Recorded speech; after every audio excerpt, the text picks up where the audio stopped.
There's a figure in Olathe whose towering height, bulky build, and imposing mask sets the hearts of those that see him in awe. Rando, the warlord that occupies an area between eastern and western Olathe, used this awe to build his reputation and army, and now holds a power that is so respected, the other warlords of Olathe leave him and his army alone to their own whims, excluding him from the monolithic list that stands at the border between the two regions of Olathe. But the man beneath this imposing image is not what he seems. A sympathetic man, Rando desires peace to come to Olathe, and when a stranger contacts him, informing him that they have something that could help his dream come true, he is dragged into a battle over what could be the final hope for humanity, leading to him confronting a figure from his past, facing a moral dilemma, and his unfortunate death. Rando's story, though, starts long before this battle. Back to when he was a child, when he went by a different name. Dusty, a nickname for his birth name, Dustin. His childhood was harder than the other children as he was an orphan from a young age. He also had a prominent stutter that made him really shy, so he didn't have very many friends. One of his favorite things to do was to watch a martial arts class that some of the other kids were enrolled in. One day after class, the teacher, a man named Brad who lived in the neighborhood, noticed him watching and wandered over to him. Dusty, fidgeting with his hands, stood to greet him, and through his stutter, tried to hide the fact that he was watching.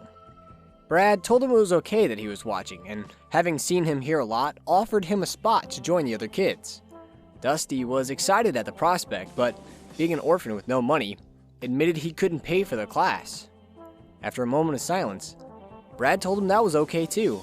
His offer still stood, which greatly pleased Dusty, and although he shyly said he wasn't sure how good he could be, he began to learn the Armstrong style. He was better than he thought he could be, becoming a star of the dojo, thanks to the training of his master, whom he began to see as more than his teacher. Having no father figure of his own, he saw Brad as a paternal surrogate, even going as far as to take Brad's last name for his own, becoming Dustin Armstrong. However, the feeling wasn't reciprocated from Brad, who kept his distance from Dusty, telling him to never call him Dad. But nonetheless, Dusty came to respect Brad very much. As time went by, one of the other star students, unhappy with something unknown to Dusty, began to harass Brad, resulting in his expulsion from class. But this didn't stop him. One day, Dusty came to the Armstrong dojo to find it a ruinous mess, and the expelled student standing in the remains.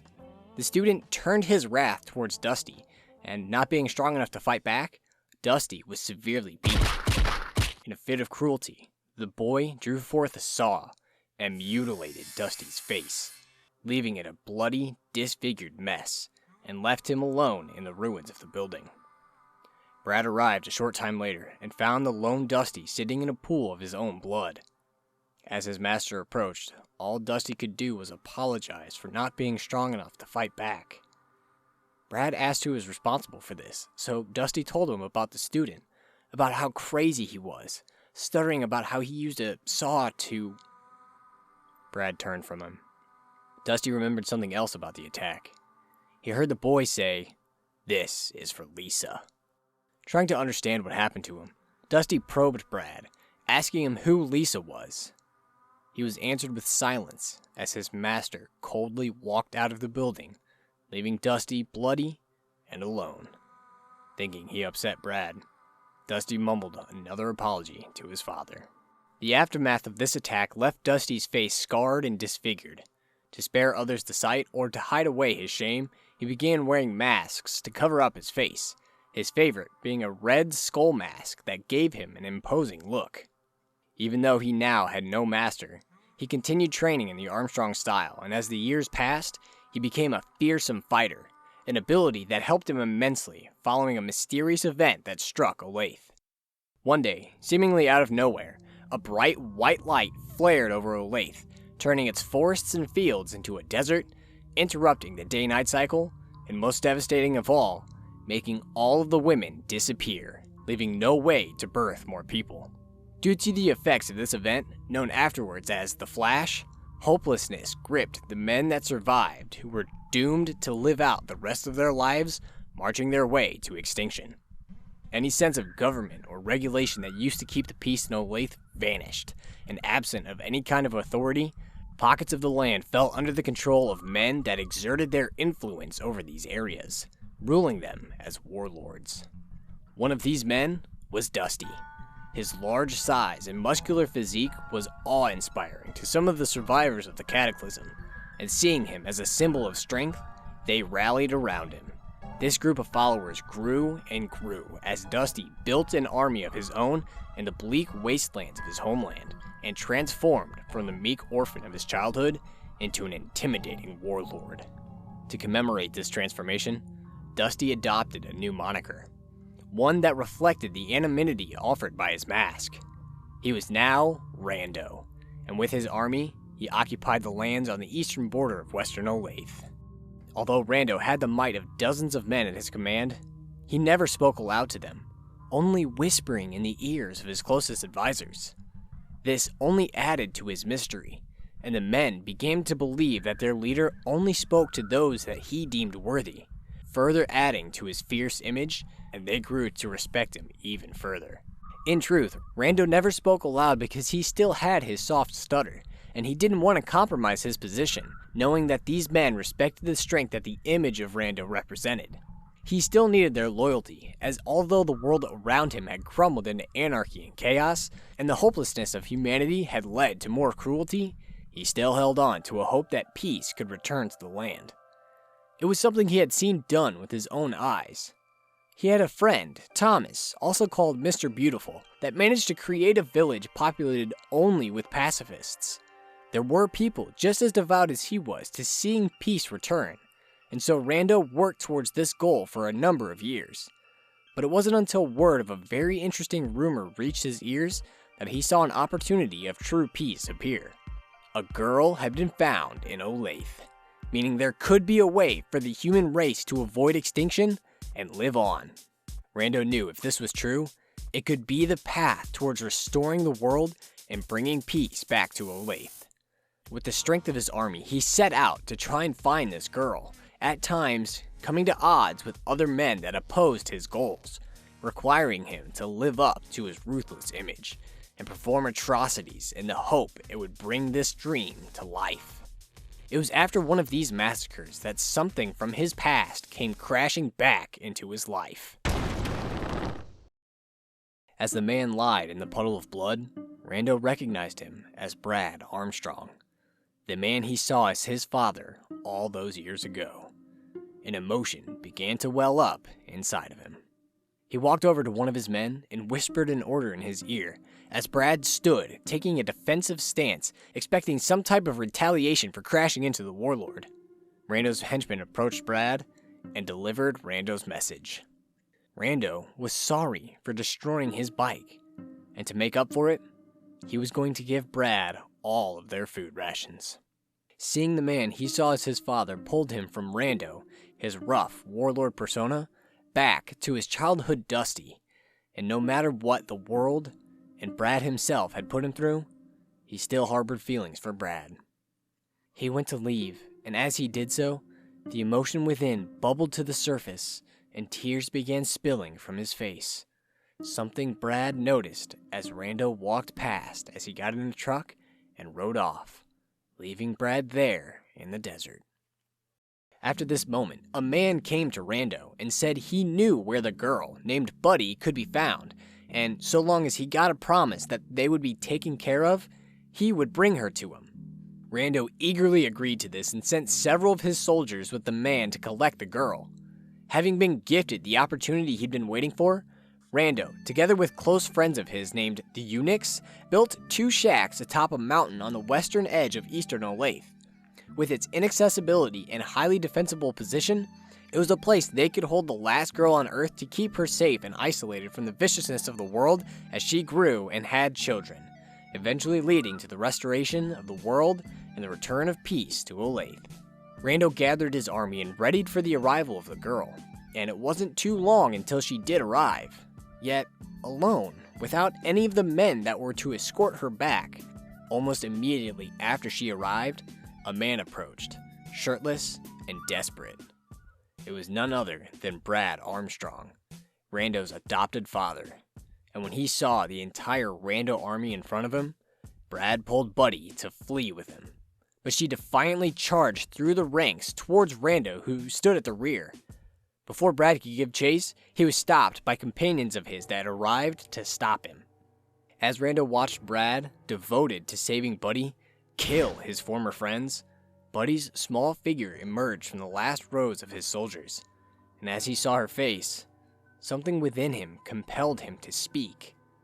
Ignoring the pleas of his nearby soldier, Rando attempted to comfort Buddy, telling her how unimportant a face is, that it's what's inside her that really matters. And seeing the physical wounds the cruelty of Olathe had inflicted upon her, he told her he knew she was strong. His army gasped in astonishment at the weakness of his voice, at how soft it truly was. But they had another matter to attend to. They gave Brad another chance to leave with his life, but he refused, saying he'd been dead for 35 years, but today would be the day that he lived. He then attacked, seemingly doomed for death against the impossible odds in front of him. Rando watched the battle rage, and as he saw the man whom he looked upon for so many years gain the upper hand and slaughter his army, he knew that Brad believed he was fighting for something bigger than himself. Rando knew Brad was trying to save the young girl whom he saw as his daughter. Despite being massively outnumbered and grievously wounded, Brad single-handedly destroyed the Rando army, and now approached his daughter. Ordering Buddy behind him, Rando stepped towards his master and tried to appeal to him, telling him they didn't need to fight, that Buddy is the future that would save them all. But Brad rejected him, saying she was just a kid. Disappointed that he couldn't dissuade Brad, Rando knew there was only one way to stop him. So he shed his robe and began to battle his adoptive father. He fought fiercely, using signature arm-style methods against the master of the practice. Yet the firebombs that were being lobbed at him burned him, and he eventually felt himself start to weaken. The ferocity of the fight eventually shattered his mask, and the physical scars of his childhood mutilation were laid bare for Brad to see.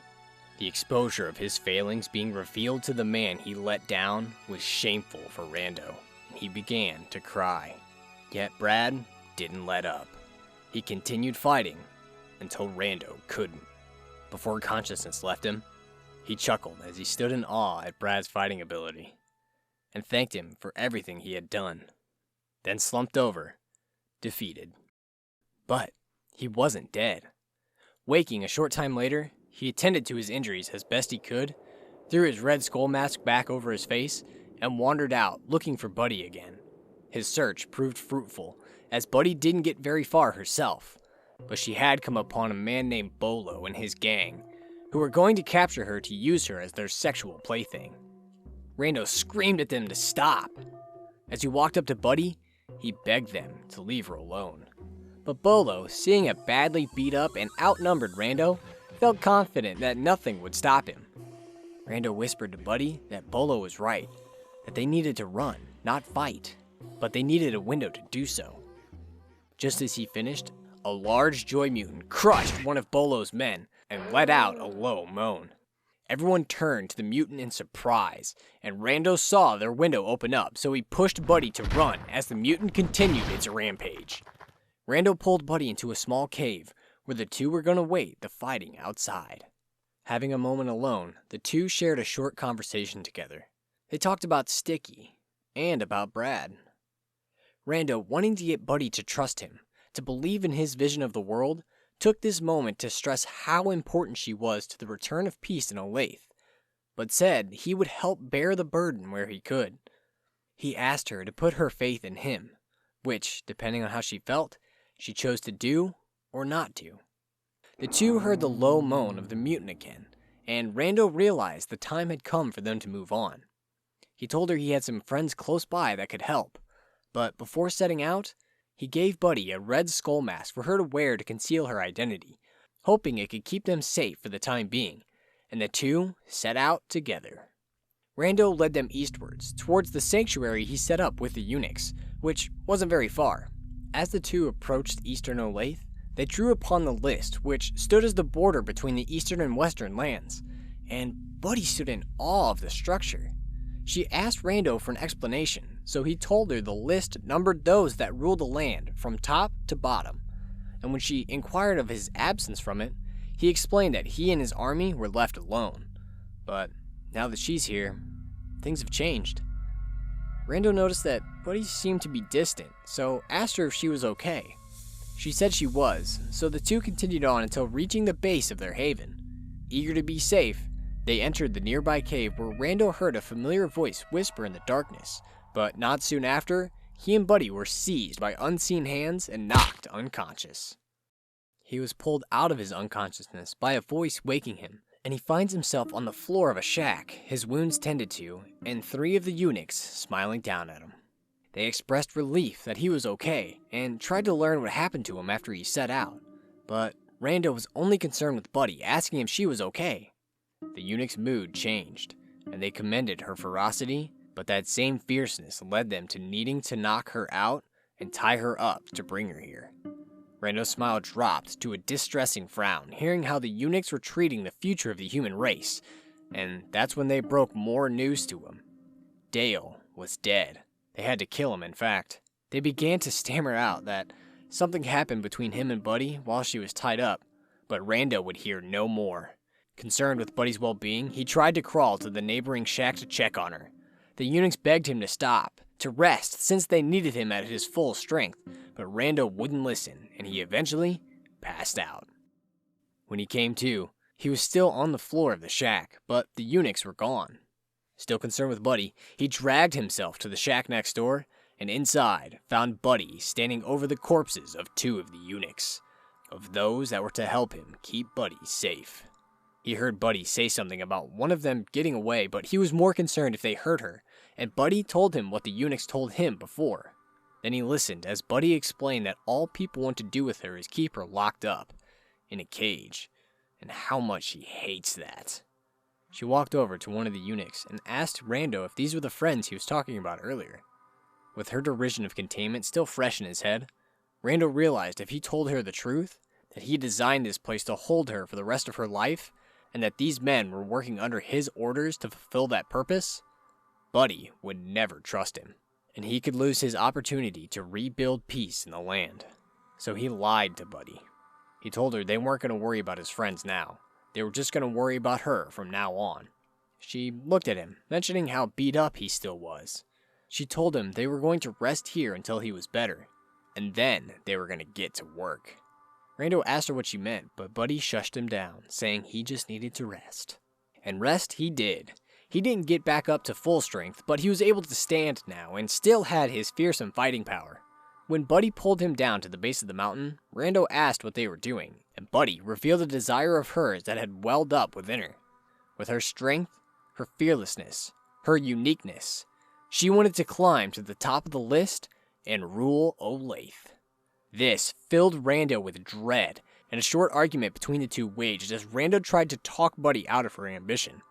When she told Rando he was starting to remind her of people that had been killed by her or around her, it drew silence from the warlord. She laid out his choices before him. He could either leave her to trod this path alone, or he could help her, just like he said he would do, but told him there was no way he was going to stop her. For Rando, the ramifications of the paths before him were also a conflict of his moral code and his dream. He could travel with Buddy, helping her survive her ordeal and giving her and humanity a chance to continue living, but at the cost of much slaughter and bloodshed that could leave the world in a worse off place. Or he could turn from this gruesome path in an effort to maintain what little peace remained, but at the possible cost of dooming the future of Buddy and the human race. As the two approached the campsite, Rando took a moment to ask Buddy if this was really what she wanted, but Buddy didn't want to discuss the matter any further. Although the moral conflict raged within him, Rando couldn't give up on the dream he'd been working on for so long.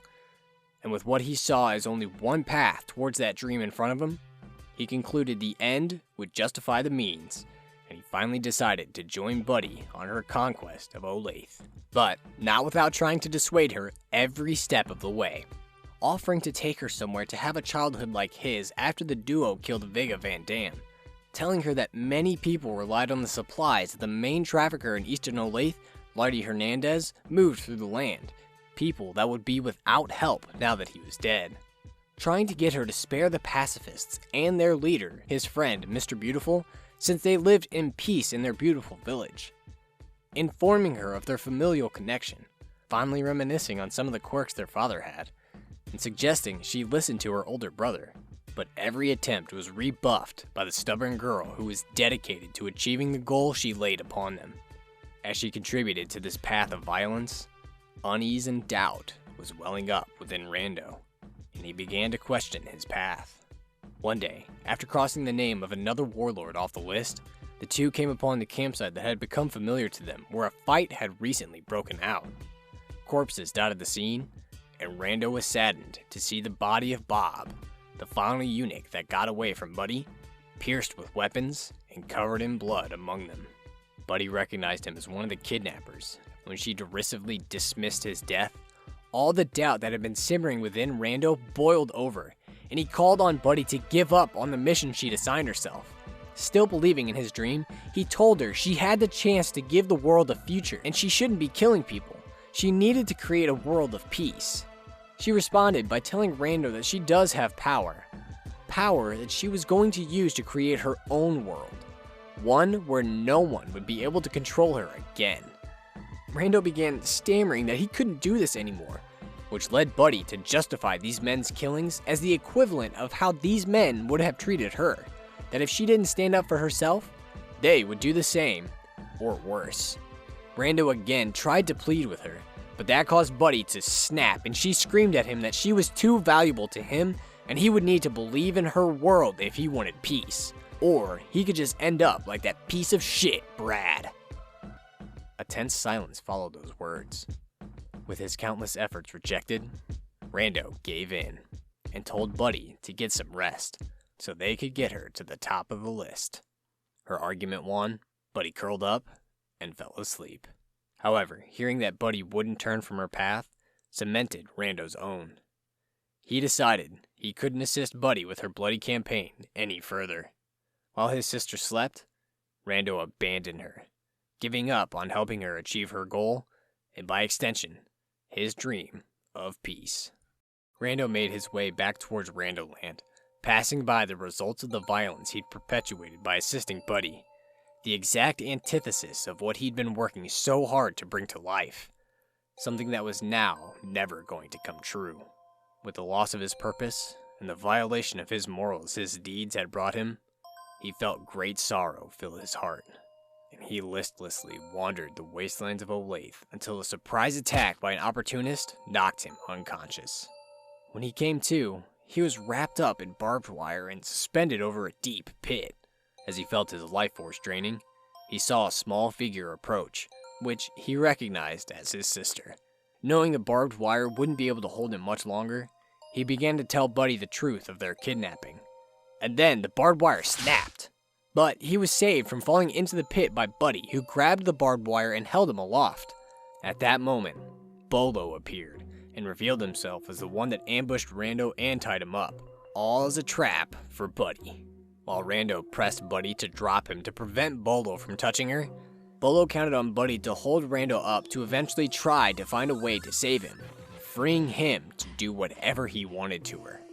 While Buddy did feel the pressure to drop her brother and kill Bolo where he stood, she promised Rando she was going to save him and held on to the barbed wire despite his pleas and any ill feelings left from their last conversation. Pleased with the success of his plan, Bolo approached with gleeful anticipation, then heard what sounded like a tune playing on a trumpet. It piqued his interest, and then he was suddenly crushed under the feet of the large mutant that attacked him and his men earlier. And just as quickly as it appeared, the mutant jumped off, leaving Buddy and Rando alone in confused amazement. Turning her attention to her brother, Buddy promised she was going to save him, but Rando, seeing that the barbed wire was cutting into her hands, knew he was coming to his end. He continued what he was going to say earlier. The truth behind the men in pink, the flowers, the bear, the kidnapping. He admitted to Buddy that the whole thing was his plan. He apologized to his sister, who was stunned to hear of his lies, and he began to explain that he did it to protect her, which caused Buddy to let go of the barbed wire and Rando to plummet to the bottom of the pit. As he lied there, his strength leaving him, his sister descended to speak to him one last time. He looked upon her and apologized for his lies, hoping she would forgive him. Rando feared he would be answered by a girl so changed from her experiences that she had no space left for sympathy in her heart, and that she would tell Rando how no one was going to hold her back, not even her own brother. Taking a step closer, she would tell him she was going to finish what Brad started, but in an act of mercy, make it quick for him. He would beg her to not let it end like this, but would soon feel the cold steel of Buddy's sword across his throat, an extension of her cold demeanor, and he would die at her hands. But Rando didn't hear an unsympathetic girl answer him, just one that wanted to understand what led him to hide the truth from her, to lie to her face. Rando repeated what he said moments ago. He wanted her to be safe. Buddy repeated his words, then stepped up to her dying brother and started screaming at him. Her anger turned physical, and Rando felt her feet stomp into his body as she screamed about what she wanted for herself, for her life. As she did so, the rest of Rando's life drained onto the stones under her feet, and by the time she finished, his body lied motionless upon the ground, its twisted, mangled visage a symbol of just how the cruelty of Olathe destroys the good and innocent. Rando's early life was filled with hardship, a parentless childhood, an attack from a peer that left him physically mutilated, abandonment by a father figure that wouldn't accept him, and the seeming end of humanity. These transformed him into a fearsome sight to behold, a towering man of physical prowess and intimidating presence. Yet this image did not actually reflect the man underneath. Despite all he'd been through, Rando never became a vicious man willing to dole out violence and unhappiness to those around him, but instead wished to see a day in which peace could return to the land of his childhood again, a place where people could live in safety and happiness. His faith in that dream seemed to be rewarded when he heard about a new discovery in the deserts of the land. A girl had been found. Yet Rando never got to see his dream come to fruition, as the young girl seemed less like a gift to humanity and more like a scourge as she walked down a path of violence and slaughter, violating the dream that Rando held close to his heart. And he eventually met his end at the hands of the girl he put so much of his hopes and dreams on. However, even though Rando didn't get to see his dream become a reality, the impressions he left upon the young girl during their travels did make an impact. And as he lies in his grave, Buddy cradles the instrument she uses to maintain peace in the land and for her family. And that's Rando's story. I hope I explained it all in a way that made everything make sense, but if you have any questions, feel free to ask and I'll do my best to answer them. I know this was a long one, so I won't keep you any longer with any kind of ramblings or anything. The only thing I have to say is thank you so much for watching, and see you later.